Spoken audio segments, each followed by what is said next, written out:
Hello, everybody out there on YouTube, Facebook, Twitter, and everywhere else in the universe, LinkedIn. I'm Josh Goldstein, your immigration lawyer, and I'm coming at you today. And today we're going to talk to you about immigration myths. There are so many immigration myths out there. There's so much misinformation, and I can understand how frustrating that must be for all of you, because your friend's cousin told you one thing and then you read online something else. You're not sure what to believe or who to believe or where to go. And the lack of clear information is a source of a lot of frustration for you. And I'm here to set the record straight. If you have questions, I'll be here to answer them. And I'm excited to spend some time with all of you. And so let's just jump right into it. What's the number one immigration myth out there? Armando, thank you for joining. Rocky, thank you so much, brother. The number one immigration myth, I think, is that things are easy, that the cases are easy. You don't need a lawyer. You don't need to prepare. You don't need a lot of information. It's just going to be easy. Cases are not easy. And I say this not in a bad way, not in a way that I think should depress you or discourage you. Hey, Cher, thank you for joining. Immigration cases are not easy. And what can you do with that information? You can assume, first of all, that you need to be diligently prepared for your cases. You need to make sure you have all the information you need and that your case is well prepared and that you're trying your best. And you don't assume that the cases are easy. That's a myth. I think another myth, just to switch gears, is that the fiance visa is fast and easy, but a marriage visa is going to take a really long time and it's hard. And I think it's the opposite. I have always tried to encourage people to get married and file their cases based on marriage and to skip the fiance visa. And there's whole sorts of reasons for that. And I can get into those. But that's another huge myth that's going around. Other myths. Hannah says, I'm a green card holder and my wife is still waiting 3 years, no interview at the embassy. Well, Hannah, what I want you to do, and sorry to interrupt my discussion of myths, I have a lot to say about that. Let's see. So in the myths, I want Hannah, this is what I want. I want you to send me an email. And this is the email address, josh@jgoldlaw.com. And I want you to put in the subject line, no more waiting. Send me an email right now, put no more waiting, put your phone number and how to get in touch with you. I have a plan for how to help you get your wife the green card interview. And how you do that is by filing a lawsuit. It's called a Mandamus lawsuit. Nobody should have to wait 3 years for an interview. We'd like to take a little more closer look at your immigration case to see if there's a way to help you out so we can get you unstuck and approved. And that's what we're going to do. Let's go talk about some more myths. Our friend Armando Auto Dealing LLC, aka Rocky, coming to you about the I-134. A lot of people are tripped up by the I-864, the I-134. These are all affidavits of support. And I want to talk to you about what the affidavit of support is and some of the myths. It's a form of financial sponsorship. If you apply for a family member, your husband, your wife, your parents, your children, you have to fill out the affidavit of support, either the I-864 or the I-134. And one of the myths is that you have to be wealthy to get past the I-864 process. That's not true. You do have to meet the requirements. And one of the requirements is that you have to have sufficient income. And the mistake that I see a lot of people making when it comes to this is that they find somebody who's wealthy, or maybe they have a good income, but it doesn't work. And the reason it doesn't work is they base it on your adjusted gross income, your AGI. That's a number that comes on your tax return. And often people who own their own businesses have very low or even negative AGIs. And so that means that they don't get approved for the affidavit of support. So on the one hand, maybe they have a lot of income, a lot of assets, real estate, and so on. On the other hand, they don't meet the affidavit of support requirements. So I think the myth is that you have to be wealthy, and the truth is you need a modest income on your AGI. Hasib, my friend, thank you for joining us. I am stuck in 221G since March of 2022.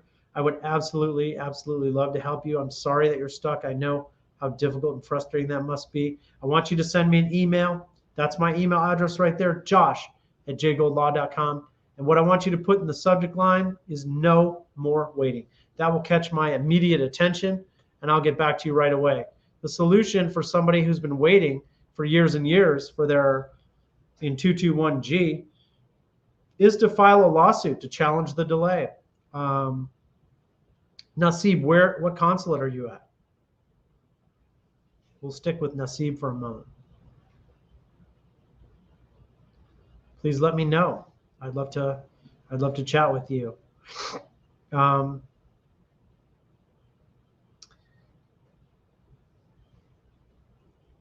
Other myths in the immigration process. I think there's a myth that surrounds the marriage green card, and it goes something like this. I'm not quite sure how to phrase it, but oftentimes you have people who assume that they're going to get approved. They feel a sense of that they're entitled to be approved. So they think, the myth at least, is that if you're a US citizen and you're married, then your husband, your wife, your spouse is entitled to approval. That's not the case at all. In order to be approved for a green card through marriage, you have to meet all of the requirements. And there are specific requirements that you have to meet to qualify. And then it's sort of like applying for a job. You have to persuade the immigration officer that you deserve to get approved. And that means a lot of times it means showing that the relationship is genuine.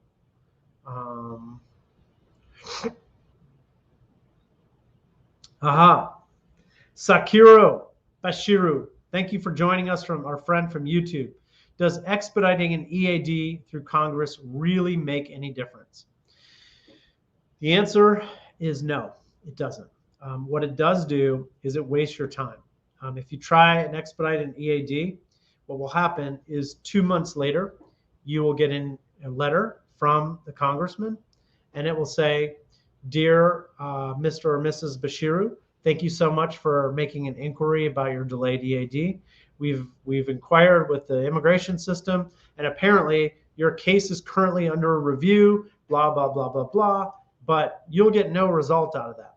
Now, every time I say that an inquiry with a member of Congress makes no difference and gets no results, every time that I say that, somebody raises their hand and says, "Hey, Josh, my cousin's friend's neighbor called a senator and they got their delayed case approved just like that. So you're wrong." That's been my experience, but what do I know? I'm going to go to Share. Lene, thank you for joining. Our friend on YouTube. I'm going to answer your question. Myth about timeline for I-130 regarding application approval to NVC and interview U.S. Embassy foreign spouse. First of all, I want to say congratulations to you for getting engaged to get married or getting married. I'm happy for you. I hope the process is smooth and easy, and I'm here to help. Timeline. It's very difficult to predict the timeline right now. It's a simple question. It's a fair question. How long is this going to take? And the answer is that nobody knows for sure. So the estimate is just an estimate, and it may vary widely. Excuse me. I think that you're looking at about 9 to 12 months for the approval of your I-130. At that point, you're going to go to the National Visa Center. It's going to take you another 6 months to get through that. So let's say we're up to 15 months. And then I would say another 6 months to get an interview at a consulate. So roughly 2 years, I would say now. Now, when I say that it probably will take about 2 years for this process, I think that's ridiculous. I think that's absurd. I think that's unfair. And it's cruel to someone like you who just got married and wants to be together with their spouse. I don't think that's fair. I don't think that's reasonable. But if you ask me to make a bet as to how long it would take, I think it could be 18 to 24 months at top speed right now. And I apologize for that.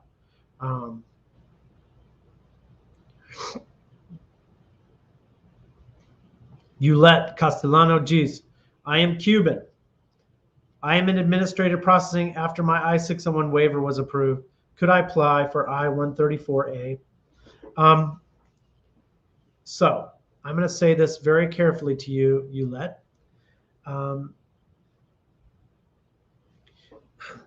If you have an approved I-601 waiver, you should have your visa right now. You have gone through what you know is a very long and elaborate immigration waiver process. It's not easy. That I-601 took a lot of time and effort. And you established that if you're not allowed to be approved, that your family would suffer extreme hardship. You've already done that. They should issue your visa very quickly. And the reason that they're not issuing your visa very quickly is that there is no process in place for them to do that. There is none. And that's a problem. And the solution that we've found is to file a mandamus lawsuit. So if you're serious about getting this approved, Yulet, I want you to email me, josh@jgoldlaw.com, and I want you to put "no more waiting" in the subject line. If you're serious, we can help you get this approved very quickly. A lot of our clients are Cuban. And why is that? Well, I think that because the government in Havana has a bad relationship with the government in the United States, that it causes delay. So there's politics going on. Iran, another country with a government that is not best friends with the United States government. I think that the tension between the two governments causes people, good people like Yulet, to end up getting put in administrative processing. The answer is a lawsuit. Let's get it done. We can help you.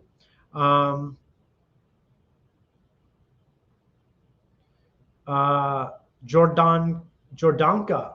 thank you for tuning in. Thank you for sharing time with me. She says, my administrative process ended. However, when I handed in my passport to get a visa, they tell me that I'm in administrative processing again. Well, first of all, Jordanka, I'm very sorry to hear that. I'm sorry to hear that you had administrative processing one time, and I'm twice as sorry to hear that you had it in a second time.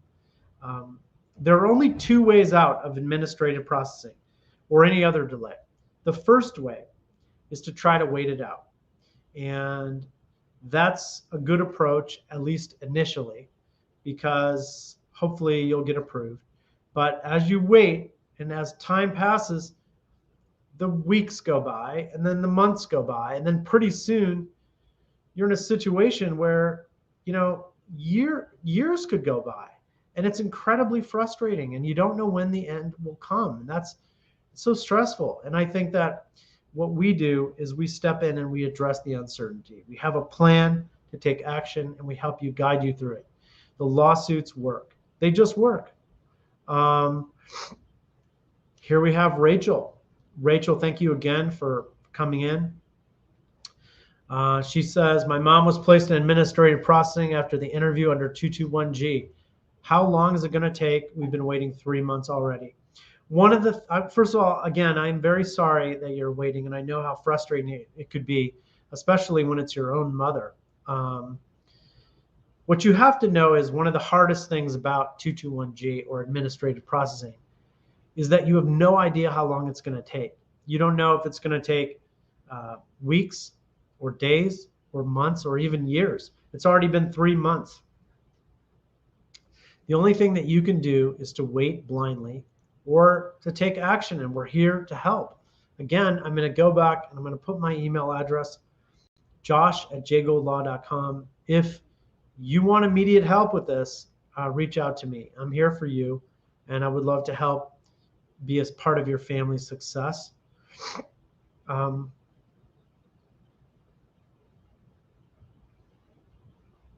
Let's see. Harry Weisel.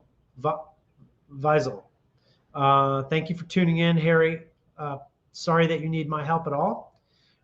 What can one do when the F1 visa under administrative processing and the sponsor rescinds support at the last minute when the consulate reaches out to them for verification? Whoa, that is a tough one. So the solution in general, there are two general solutions to administrative processing, in my opinion. One is to wait it out. Hopefully it gets approved. And the other is to file a lawsuit to challenge the delay and hopefully get the visa unstuck and approved that way. Those are the two general approaches.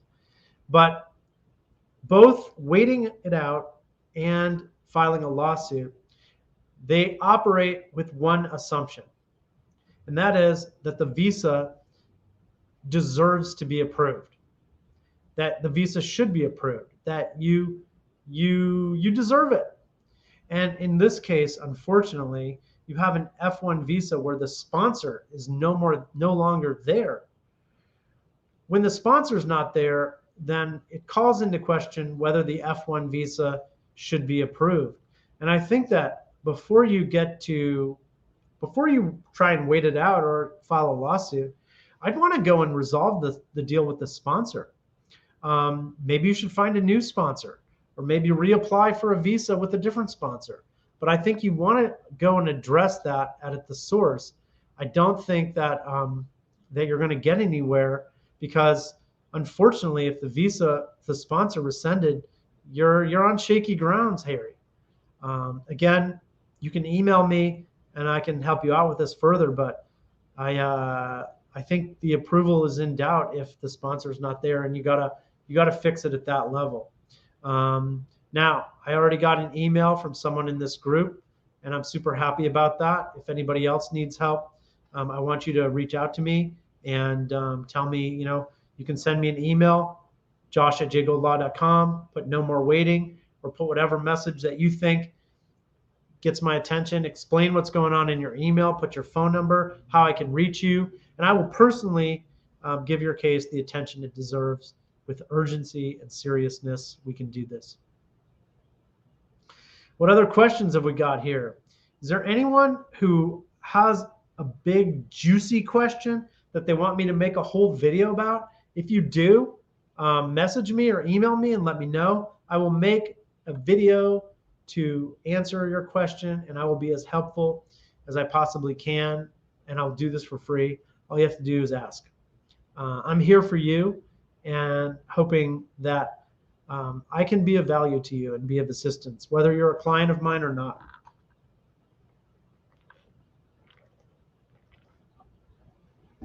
Facebook user, Mr. User, thank you for joining us. Miss User. Either way, thank you for joining us. I'm going to get to your question. The U.S. Embassy in Dhaka, love my Bangladeshi friends, F4 visa interview was November 15th and given DS 5535. Still now AP.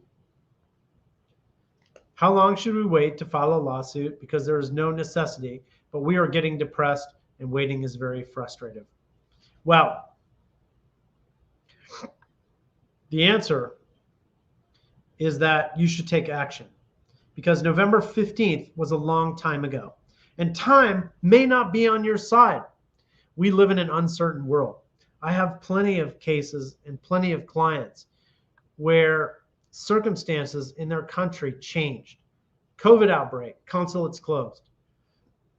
New president comes in, immigration is shut down. A war breaks out. A new announcement comes out. A court case comes out. Everything's shut down. So right now, your F4 visa may be a very approvable case that we could get resolved. But if you wait on it and you sleep on it and you don't do anything, then who knows what the future holds. Email me at josh@jgoldlaw.com. I would be happy to help you out. or try to. We don't take any immigration case unless we've reviewed it carefully, and we have come to the conclusion that the case has merit, and that we feel that our work has an opportunity to help you. We do that because we're professionals with integrity, and we don't like taking money from people or taking on cases where the results are not going to be good or are questionable. So you can be sure that my team and I will be doing our best to help you in the best possible way. Juliet, I hope you message me. Jordanka as well. Rachel, all of you, I'm here for you. I appreciate your questions, and I'm here to answer them. I'm here to answer whatever I can, do whatever I can to help. I see a lot of messages. Thank you, Rocky. Have a great day as well. I see a lot of messages from people whose cases are delayed, and that hurts me to hear that. But I also want to tell you some good news. Last week, I won the approval of an immigration case. I think it had been delayed for 8 years. And 8 years is a very, very long time. And they applied even longer ago. And we were able to get their case approved. And this reunited a family. It was a delayed I-730. There had been an interview many years ago. And getting that case approved is something that I'm very proud of. My clients came on and we recorded a story that they shared where they talked about what the delay was like and how it impacted their lives. And it was a very powerful stuff. And it just goes to show that when you wait, you get nowhere. And when you file a lawsuit, you're taken seriously. You know, a lot of people, when their cases are delayed, they're thinking about maybe filing a lawsuit. And we talk to them about our work. A lot of people say, wait a minute, I'm worried about this. I don't want to do a lawsuit. What if it backfires? What if it pisses off the embassy or the consulate or the immigration system, just gets mad at me and retaliates and denies my immigration case? Wouldn't that be awful? Like, maybe I shouldn't file a lawsuit. And we have found in our office that it's the exact opposite. When you file a lawsuit, you actually get a better chance at success because the immigration system knows that they can't push you around and that you've already gone to court and challenged the result, the processing delay. And so I think that it's a bold move, obviously, but I think it plays into your favor. And I think that it's pretty much the opposite of what people expect.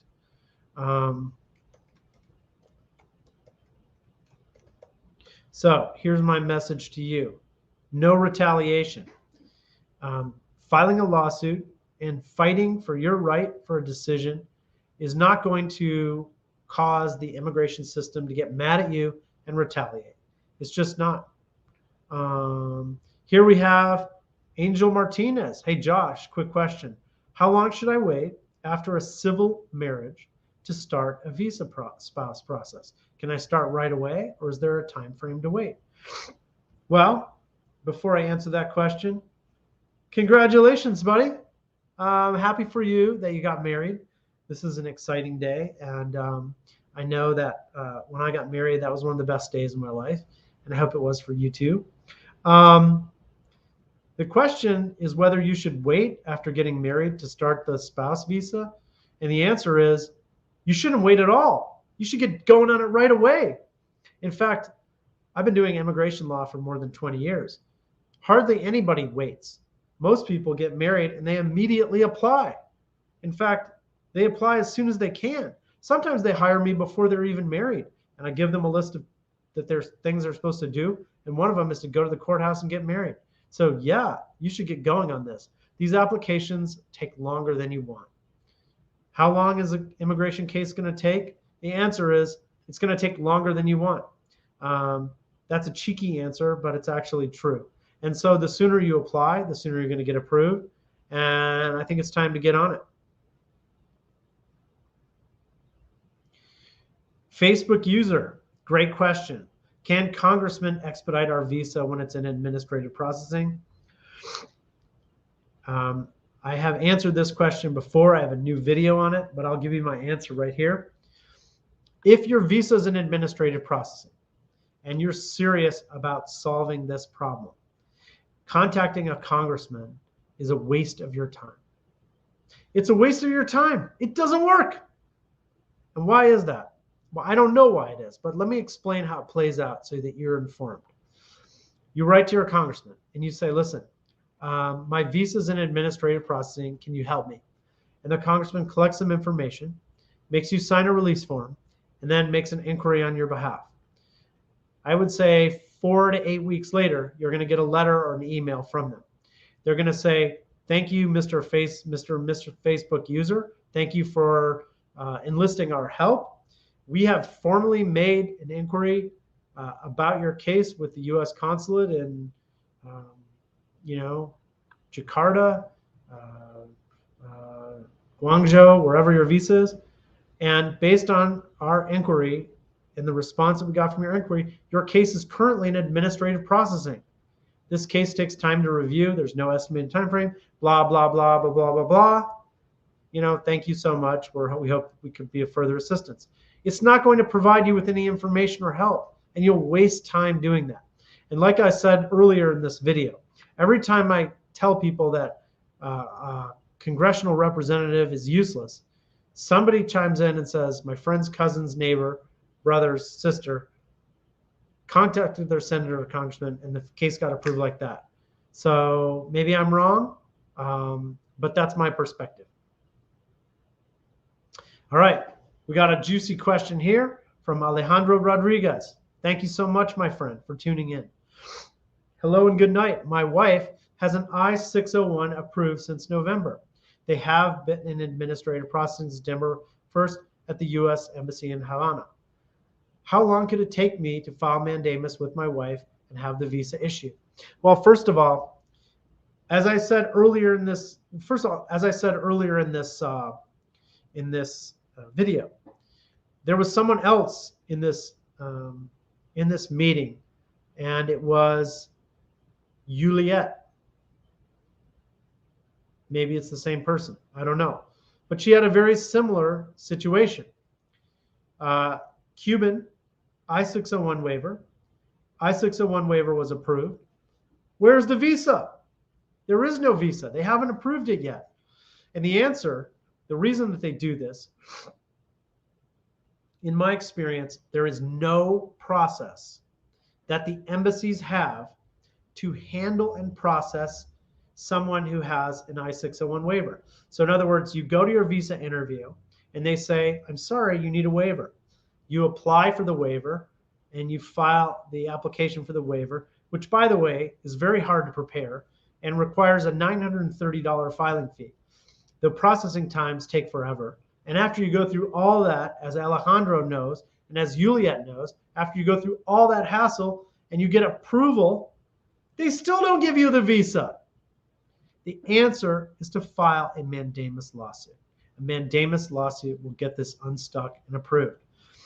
I would be incredibly happy, Alejandro, if you and your wife contacted me and I would personally chat with you at no cost to explain how this works further. But we file a mandamus lawsuit and this will result in the approval of your visa. Can I guarantee that it will be approved? No. No lawyer can guarantee anything except that you try to do your best. How long will it take? Again, I can't promise how long it would take, but if I were guessing, I would say that with a mandamus lawsuit, in a few months, we could get this visa issued and approved, about 3 months. If my wife were stuck in a foreign country and after going through the hassle of an I-601 waiver and we're still stuck, I would not be pleased. And I would file the lawsuit and I would take action on it. And if you, Alejandro and Juliet and anyone else listening to this, if you're in this situation and you email me and let me know how to get in touch with you and let me explain to me what's going on and you put no more waiting, I will do everything in my power to help you. And I know exactly how to get this approved. Many, many cases. In fact, the very first case, mandamus case that I ever filed is exactly the case that Juliet and Alejandro have. My client was Salvadoran. I prepared his case. We went to the consulate. And after we went to the consulate, they said you need a waiver.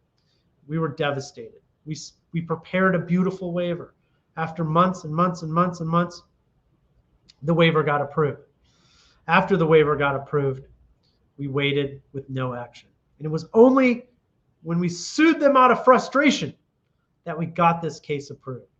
And if you're waiting and you're frustrated, then let's get going on it. All right. Kindy. Hello, Josh. Hello, Kindy. I want to know if an adopted person, someone who immigrated as an adopted child, can petition an adopted child of an adopted parent. Well, first of all, I'm not an expert on adoption and immigration. If someone has an immigration case that hinges on adoption, there are people who are experts on this, and I'm not one of them. If you email me, josh@jgoldlaw.com, I will personally refer you to a colleague who I think is good at these sorts of cases. So I'm sorry I can't help you, but I would like to connect you with someone.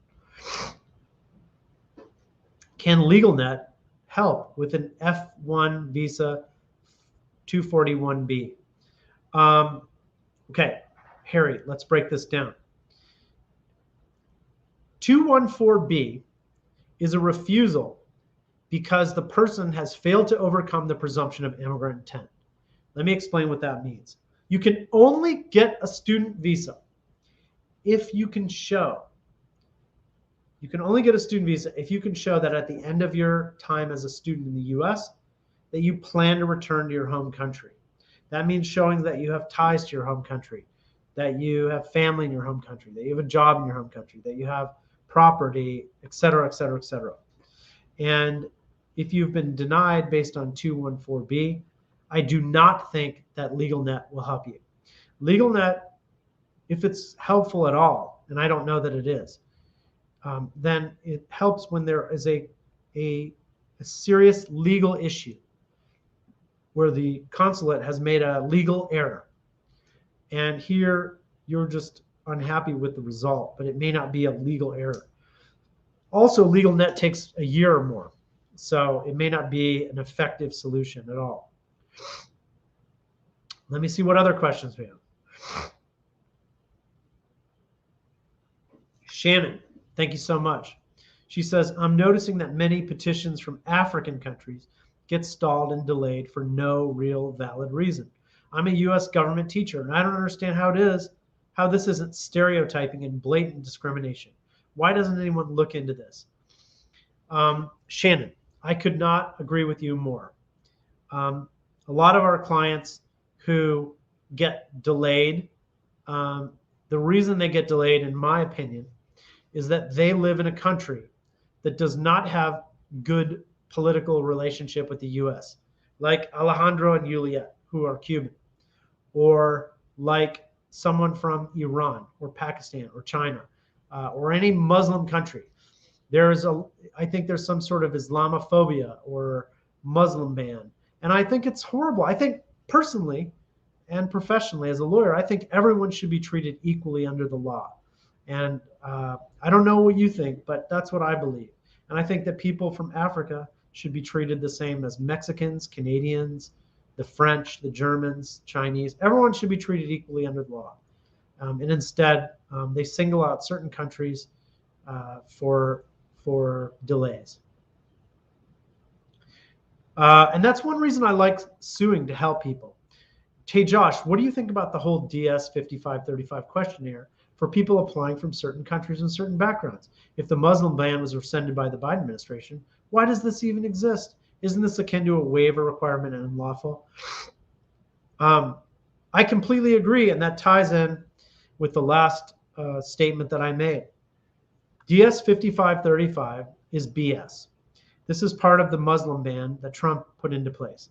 And you know, when Trump was running for president and he said he wanted to ban immigration from Muslim countries, I laughed at that. It was so discriminatory and biased and racist and Islamophobic and xenophobic and all of these other things. I thought, this is ridiculous. This is clearly unconstitutional discrimination. There is no way that the Supreme Court would ever allow this to stand. I just thought it was something crazy that people said on the campaign trail. And when he got to be president, he put into place the Muslim ban, and the Supreme Court said that's just fine. The DS 5535 is a questionnaire that you get if you're from a majority Muslim country. And they ask you for all sorts of information about your social media handles, your background, what countries you've traveled to. And then they make you wait and wait and wait. And it is biased. It is bigoted. It is unfair, discriminatory. And when Biden was elected president, I thought naively that this would go away, but it hasn't gone away. And it's still here with us, and it deserves to go away. Ramzan Chowdhury, how long does it take to get an I-212 approved? I don't know what the current processing times are now, but my guess is that it would not be quick. I think it would take more than a year. I-212 is a waiver for a prior deportation order. These are not easy to get approved. We've gotten a handful of these cases approved, but they're not easy. I was only going to stay a half an hour, but I'm going to keep it going because I'm getting such good questions, and I'm actually getting kind of invigorated by the fact that all of you good people out there are spending time with us. So thank you. Thank you so much. It's a shot in the arm on this Monday for me. If the petitioner or principal applicant dies, sorry to hear that, dies after the visa interview, what will happen in our case? Can the dependent go after the principal applicant's death or the petitioner's death? In this case, is an AP. Well, first of all, if there's been a death in your family, let me use this occasion to express my sincere condolences to you and your family. I'm sorry to hear about this. And the only thing worse than having a death in the family is having the death of an immigration case as well, in addition to that. And unfortunately, that may be the case. There are provisions in the immigration law to help people where the petitioner has died while the case is pending. But the requirements, and this is called humanitarian reinstatement, but the requirements are narrow. And I think that you'd have to look it up, but I think that you have to be in the United States. The beneficiary has to be in the United States at the time of the death or at the time of the approval. But I think if you're waiting abroad, I don't know if it's going to work. Shannon has a follow-up question to her previous question, which I thought was a great one, where she was saying that it's it's discriminatory that they make people from certain countries wait longer and go through more exhaustive reviews. And I am in agreement with her. And her follow-up question is there any legal recourse we could have? I'm the petitioner, and my husband's from Morocco. Well, that's basically the entire gist of my legal work. I'm an immigration lawyer that helps people who have been victims of processing delays, often discriminatory processing delays. And I do that by filing lawsuits against the immigration system. And I fight back. I help people like you and your husband fight back. And the reason I do it is I find that the process is so profoundly discriminatory. It makes me proud to fight back. It makes me happy to help people overcome this. And so if your case is subject to an unreasonable delay and you think it's unfair, which it probably is, I can help you fight back. That's what we can do. I want to thank everyone for your time. We'll see you very soon. Thank you.